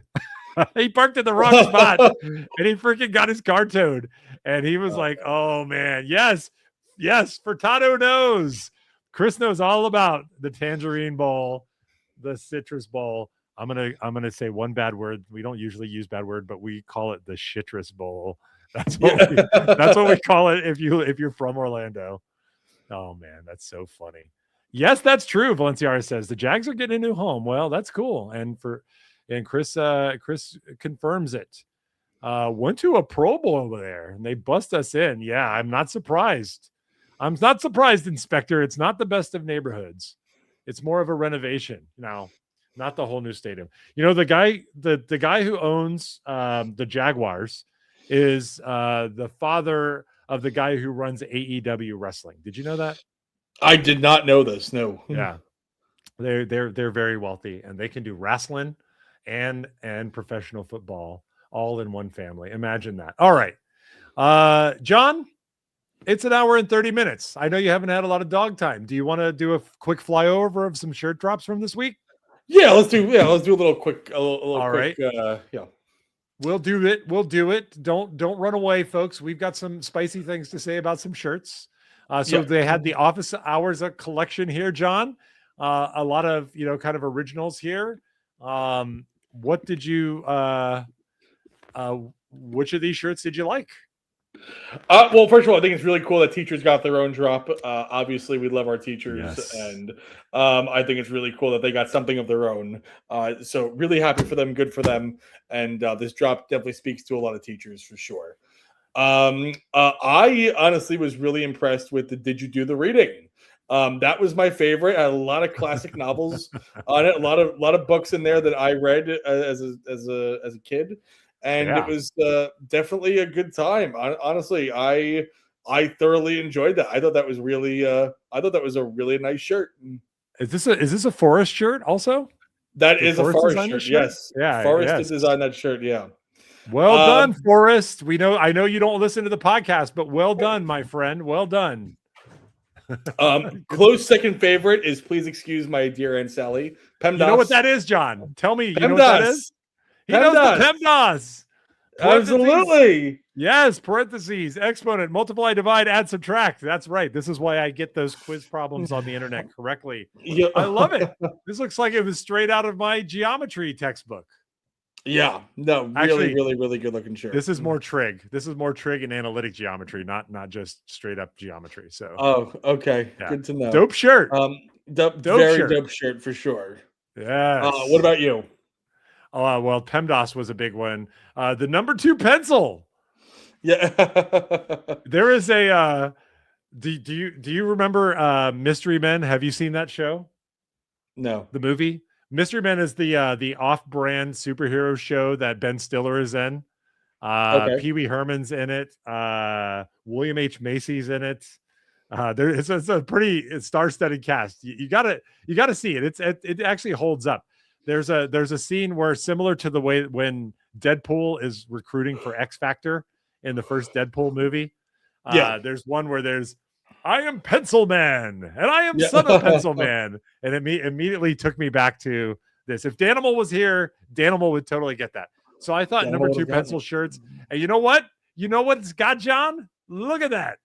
Look at that.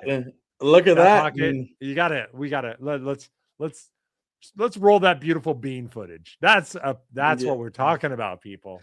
Yeah, that's what we're talking about. That's what we're talking about. So good stuff there. They had ladies as well.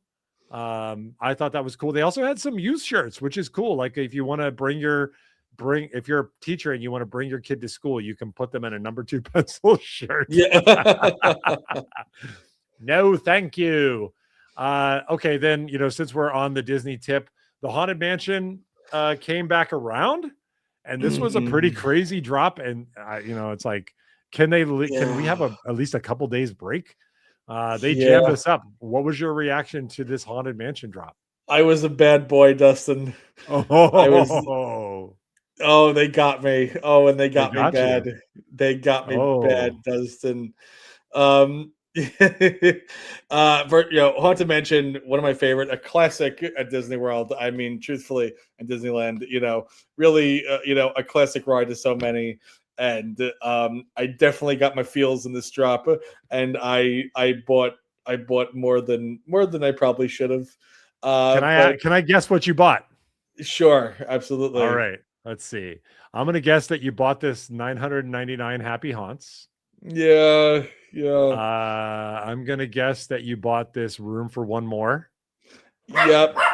By the way, which has Mr. Toad hiding out here. Did you see that? Yep. Mr. I did Toad see that. Yep. Here.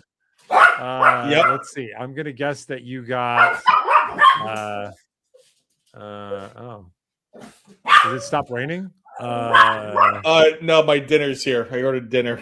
Okay. I tried to time it. No. You should have.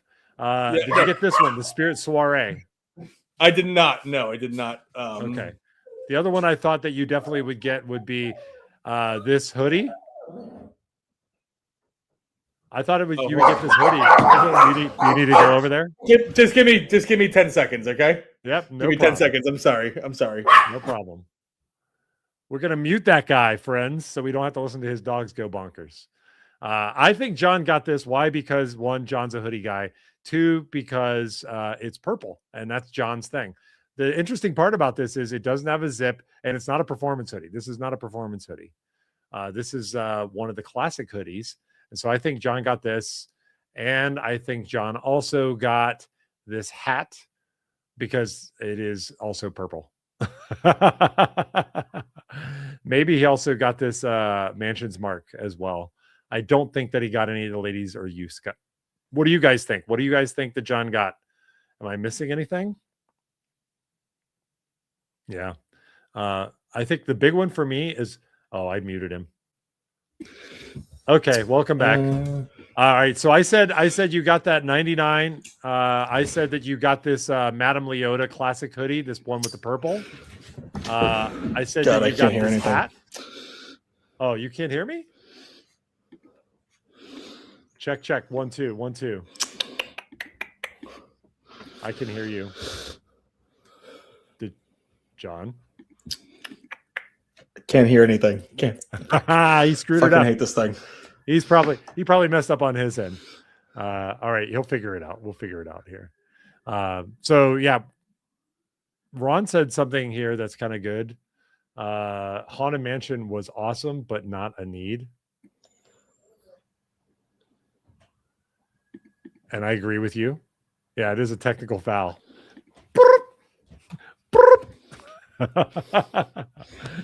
All right. Yep. I'm gonna actually add him back. How about now? Meow. He's got to go back. I love how we can hear him, but he can't hear us. Out and back, sir. Okay. Oh, he did it on his own. All right. Well, we'll get that going.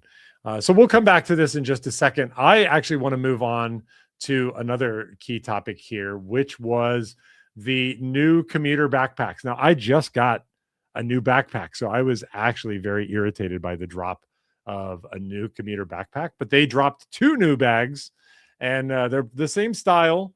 We'll look at the black one. I also just got the old previous V1 bag. Now you notice it's just black commuter backpack, same price.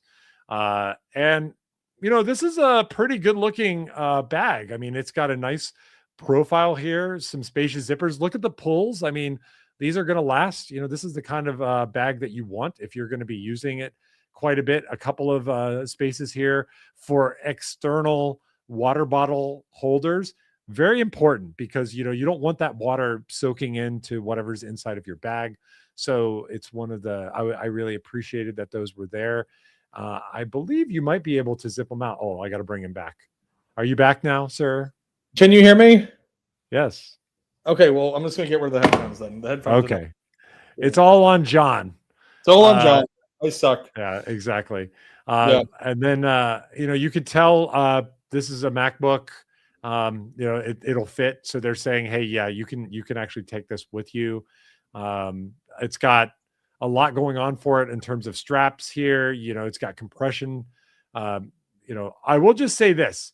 I was a little bit surprised that they called this a commuter bag, not because I don't think that it qualifies, but it doesn't have the profile that I'm used to seeing for people who carry commuter bags. And I carry bags all the time. Having I don't know. One thing I want to know is, can I put away these pockets if I'm not using one of them? Like, can I zip it shut? The inside of the bag looks really cool, spacious. I think that's pretty dope. And, let's see, because it doesn't look like there's any way to hide these away if you're not using them. So if you guys get the bag, let us know, because I'm kind of curious and I sort of want to see somebody else use it before I buy it. Sure, of course. Don't we all? But no, we're bless you. Bless you, Mr. Yeah, Quinn. sorry about that. It just snuck up on me. We're on a marathon. So and then they came with some different colors, which I thought were cool. Any thoughts about the backpacks? I mean, they do show this kind of commuter backpack is a little smaller, carries a little bit less. I like the bottles. I like even though these are non-adjustable side bottle pockets, you put a bottle in that fits. I don't necessarily need it to be super adjustable, but to each their own, right? Yeah, I mean, listen, I still have my prototype backpack that Steve had sent me so many years ago, and I still use it. That is my go-to backpack. If I'm going to Disney for a weekend type of thing, and I don't need to book a whole thing, I will just take a backpack and just go. And that's I mean, so I definitely enjoy it. I never got the V1 backpack, and I'd totally be open to getting another one. But honestly, my backpack that I have is still working great. I mean, I don't really need a new one. It's still serving the purpose. Everything's great. The zipper still works. There's nothing wrong with, knock on wood. Everything's still great with it. So I'm happy. I'm a happy boy. It's good that they are working with good manufacturers, because that's what you want. Want, if you're going to spend $90 on a backpack. Now I have a Targus travel backpack that I've taken all over the world. It's been to Antarctica. It's been to Japan a bunch of times. It's going to Japan again this weekend. It's been to New York. It's been to London. That bag I spent $300 on, and that bag is awesome. That bag is really, really awesome. So I don't expect that kind of rigor out of this kind of a bag, but I'm happy that they got a new bag, and that's cool. Yeah. Let me see. Captain Coach co-host is like, what's the record for the longest episode? I don't know. You want to set it right now? We probably could. We got a ding. A ding says yes. All right, John. Let's go back and see what you bought from the Haunted Mansion. So I said you bought the $999 Happy Haunts, room for one more. And then I also said that you might have gotten this jacket, you got this hoodie, and you got this purple hat. And I'm basing that all on the fact that they're purple and you're a sucker for purple things. Yeah. What'd you actually get, John? Okay. All right. So I got the $9.99 Happy Haunts. I got the stretching room. I got the room for one more. Awesome trip. Gotta get right that at one. the beginning of the ride. It was a must. must. Great one. Yeah. And I got the hat. With the purple one? Yes. Yes. I Yeah, knew it. you got that right. Exactly. You know what you're doing, of course. Well, I got 2 of them right. Actually, I got 3 of them right. I got Room for One More, 999 Right. Happy Haunts, and the hat. I didn't get Stretching Room. Yeah, you had to get Stretching Room. You had to. Yeah. No, I agree. I'm actually checking Right. right now to see what was the longest episode. Well, I'm kind of curious because we didn't play the game yet. You want to we play didn't the play game? the game. We will We play. should play Yes. Let's play the game, and then we'll sign off. All right. Okay. All right. Cool. And I'm kind of curious. What do you guys think about longer episodes? Do you want us to go longer? I mean, I've tried to in the past, and usually it's me that's saying, "Oh, we need to try to keep it at about an hour." But when we got stuff to say and people are hanging out, why don't we go a little longer? It's fine by me. Yeah, I know. Hey, look. If we're in good conversation and we're doing it, Yeah, then why not? that's right. Yeah. But so 1 second. So yeah, so let's play the game. Every week, Dustin and I, we do a little back and forth. We do a little, top 10 list or something like that. And we last week we changed it up a little bit, and you guys got to do a keep 5 and delete 5. Which seems to have done pretty well. I think people enjoyed that, and so we're gonna bring that back this time. And I thought I think this would be fun. I thought this would be a fun category. Has nothing to do with Roosevelt's or anything for this week, but something that I'm a little bit more passionate about. I think Dustin would have passion for this as well, and I think it'd be fun for the people in the comments as well. Passion, yeah. So we are going to, Dustin, I am going to give you 10 different board games, and you have to keep 5 and erase 5 from existence. Oh, meaning nobody else gets to play those games? The games are gone from existence. Okay, so that's great. All right, I take this responsibility very seriously because there are some games that should not exist anymore. And if you get stuck playing it with your family over the holidays, you know what kind of games I'm talking about. All right. Okay, Dustin. So are you ready? All right. Number 1, we're starting off with a classic, one of my personal favorites. We are starting off with Monopoly. Monopoly. So my choices are keep it or delete it. Keep it. You have no clue what's coming next. Keep it or it's gone from existence. It's gone from existence. Wow. Get that game out of here. Yes. Get rid of Monopoly. Wow. Now you're coming into my wheelhouse and my milieu, right? Do you know that the original designer of the game that became Monopoly was a lady back during the Depression, and the game design was stolen, and she, if I recall correctly, never got paid for it. So I'm okay to get that thing out of here. I did not know this. Yeah, do not pass go. Go straight to jail. Go to board game jail. Wow. Okay, and chat, play along too. Chat, if you tell us what you think, what you would keep, what you disagree with. Yeah, what would you I love it. Let us know. Okay, delete them all. All right. So we're Monopoly's gone from existence. John is shocked that I said that.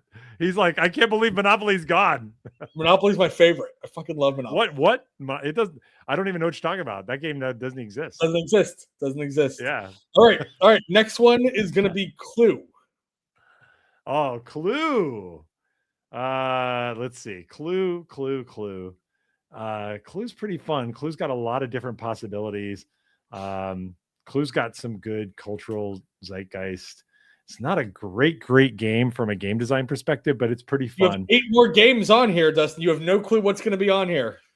But I have Clue. I do have a Clue. I have literally Clue. I'm keeping Clue. Clue is keep. All right. So we have 1 keep and 1 delete. Wow. Okay. All right, Dustin. Next one we're going with Sorry. Sorry is right. Sorry's out of here. Sorry is such a terrible game. Get that out of here. All these Hasbro games. Okay. All right. Okay. Getting Sorry out of here. Okay. Inspector Anthony says, I drive the streets of Atlantic City, as in Monopoly. Keep it. Yeah. Bill says, how would I learn to be a real estate tycoon? Well, it's fair. I get you. Yeah. All right. Next one. The game of life. Be a winner at the game of life. Get it out. Get it out. Wow. Yeah. Okay. So Life's actually pretty cool, but you know what that does is it trains people to be good little consumers. You know, right. you're All gonna right. get a daughter, you're gonna get a son. She Right. teaches you how to play the stock market. Yeah, get Yeah. that game out of here. Get that game Okay, out of all right. here. So Dustin, just FYI, I just want to recap real quick. Monopoly, sorry, and the game of life are gone forever. You only have 2 more deletes. Okay. And you're keeping Clue. Keeping So Clue. okay, so I'm just saying you got to be a little bit more careful. You only have 2 more. We have a couple more options here. I'm 2 with more. you. I'm with you. All Okay. right. All right. All right. Next one, Candyland. Oh, Candyland. Oh my gosh. Candyland. You know, all right, this might surprise you, but listen to my explanation. I am going to keep Candyland. Okay. Right? Why am I going to keep Candyland? Because little kids need to understand the consequences of what happens when you screw up. And you have to take that long slide back down to the bottom of the board. So I think it teaches some good lessons, and it's always good for a good tantrum. And nothing's funnier than watching a little kid scream and cry because they're losing at a board game. So Candyland, we're keeping it. All right. Next one. This is not hard at all, Ron. This is not hard at all. Next one, Chutes and Ladders. That's literally the same game as Candyland. Oh no, you know what? All right. I need a mulligan here. I need a mulligan here. All right, hold on. All right, hold on. I'll change it out then. All right, if that's the same. Here's the thing. Chutes and Ladders and Candyland are very similar, but Chutes and Ladders is a better example of the lesson I was just trying to teach. So I'd rather keep Chutes and Ladders and get rid of Candyland. Is that allowed? No. You can't go back. That's the okay, whole point. Well, all right. Screw it. Chutes and Ladders is out. Chutes and Ladders is out. Okay. Yeah, we got Chutes and Ladders in Candyland. Like, we've got what we need in Candyland. Okay. Next one, Battleship. You sunk my battleship. All right, so Remember, I have one more delete. Dustin, you have one more delete. All right, I have one more delete, and I have 3 more choices. Three total more choices, including battleship. No, you have because you've kept 2. You have so if you delete Battleship, the next 3 you're automatically keeping. What should I do, chat? Should I roll the bones and just get rid of Battleship? Or do you like Battleship? That's the question. Battleship's a good game. Like, it's a guessing game. It's a game that burns through time. Like, when it's a storm, a hurricane watch is coming on, you sit down, play some Battleship, especially if you get electronic Battleship. Yeah, electronic Battleship is good because it makes that no cheaters. People can't cheat with electronic Battleship. All right. I'll keep it. I'll keep it for the Captain Coach co-host. All right. You're keeping Battleship. Okay. I'm keeping it for chat. Chat's saying keep it, so I'm keeping Battleship for the chat. Okay. All right. So we've gotten rid of Monopoly. We've gotten rid of Sorry. We've gotten rid of the Game of Life. And we've kept Candyland. We've kept Clue. We've kept Chutes. We've gotten rid of Chutes and Ladders. We've kept Candyland, and we've kept Battleship. Okay, the final 3. You still have 1 more delete and 2 more keeps. Okay. Okay. Next one, Connect 4. Connect 4 is a pretty awesome game. How many? I've got 2 keeps and 1 more delete. I'm keeping Connect 4. Connect 4 is good. Connect 4 is good when you play it like with your sibling. Connect 4 is good when you play it like when they have those giant sets and you just like have to drop the giant pieces down into them. Connect 4, good stuff. Connect 4 is good time. And it's a game anybody can play. That's another thing that I'm considering here, right? Because I'm completely eliminating these other games from existence. And for Sorry and for Life and Monopoly, I'm happy to purge those from existence. So we're keeping Connect 4. Okay, so Dustin, you have one more. You have 1 more keep. You have 1 more delete. So whatever you decide here will automatically decide for the last one. All right. Okay, your next game is going to be guess who? Who is it? Yeah. You're funny. What? Evan Costello, right? There you go. Who's on first, What? right? What? I don't know what you're talking about. The game. The game is called Guess Who? Who? Guess who? Yeah. Yeah. Okay. All right, John. Let me it's a give you a game. lesson about improv. It's called yes anding. You're supposed to go with me. We could have done a who's on first with guess who. Yeah. What's on second? I don't know. Third base. Yeah, all right, that's fine. One. And Never before played you it. answer, Two. before you answer, All right. any predictions on who's in the last spot? Ooh. Yeah. There's some stupid game that that's going to embarrass me or something that you think is going to embarrass me, but I'm going to outmaneuver you and figure out how to make whatever bad choice you left at number 10 something awesome. So we're getting rid of guess who. It's out of here. Wow. Okay. All right. So, any guess on what the last game is? It's probably going to be something like tic-tac-toe or no, it's going to be a board game. It's going to be a board game. So let me think. It's going to be a famous board game. Parcheesi, maybe chess, checkers, mousetrap. What is it? The last game that you're keeping is Trouble. Trouble's a great game. Trouble's awesome. Trouble's got that little pop roll thing. It makes that cool sound. You thought I was going to screw you. Oh, I thought you. Well, John, I mean, I'm like, I was just waiting for the other shoe to drop. But I am a little disappointed that you didn't. In the same way you were disappointed at me for not showing up for D23, I'm disappointed we didn't get the guess who's on first base. Yeah.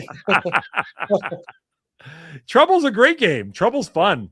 Trouble you can just sit and play. Like, I love it. Yeah, let's run them back. We got Clue, Candyland, Connect 4.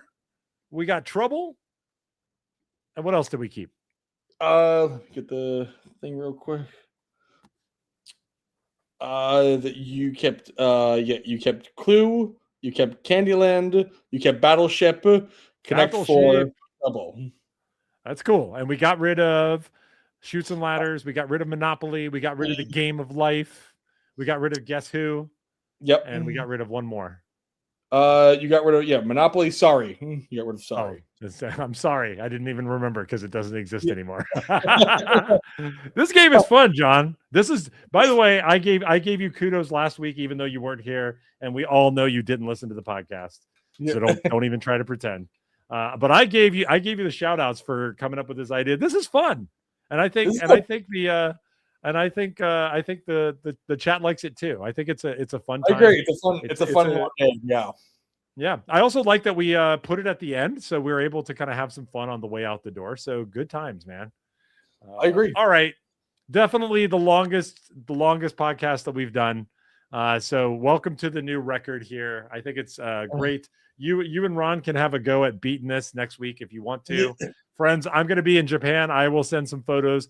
Not calling in from Japan because this is it's Thursday. That'll be Friday morning, 9 a.m. Maybe I will. I don't know. We'll see. I'm flying home on Friday. Maybe I will. Maybe I'll try to call in. I doubt it though.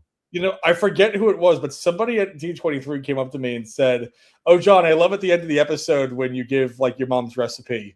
It's Gary Marlis said that. I know Gary said that too. Oh, did he? It wasn't it? It was probably him. He said it to me too. He said it to me too. He's like, you can do it. Yeah. So we'll see. We'll see. Maybe I will guest star from Japan. I never know what the internet's going to be like, but since you guys are there, it won't matter what happens with me, right? Awesome. I mean, hey, listen, you never know what we're going to get up to when the boss is away. That is true. Well, thank you guys so much for hanging out with us. What a cool time. A lot of really mature, kind of thoughtful conversation today about some of the experiences D23. We had a good time. Celebrated our inspectors who broke the challenge from Camp Where Mighty Things inspectors officially. Amazing official inspectors of Where Mighty Things. That's good. Next week it'll be John and Ron here here to entertain you guys. So come back next week, same time, 5 p.m. Pacific, 8 p.m. East Coast, and if you're in the middle somewhere, then you do the math. Well, John, it's time for you to share your mom's your mom's meatball recipe. I know Yeah. you're not using it because your mom says you make better meatballs than her, but tell me how to make your mom's meatballs. Okay, so it starts off with 3 pounds of 80-20 ground beef. You want to get some onion. You want to get no, not onion. You want to get some garlic. You want to get some seasoned bread, 3C seasoned breadcrumbs. 2 eggs, a cup of water. You mix it together, and then you roll them up in the balls, and then she likes to bake them, which I think is wrong. No, you got to fry them in vegetable oil. That's the only way to do it. But John's yeah, waiting for me to pull the plug. He's waiting for me to pull the plug, but I'm just like leaving him out to dry. It's the best. All right, that's it. Oh, wait. When do we put them in the gravy? we don't use that. That's the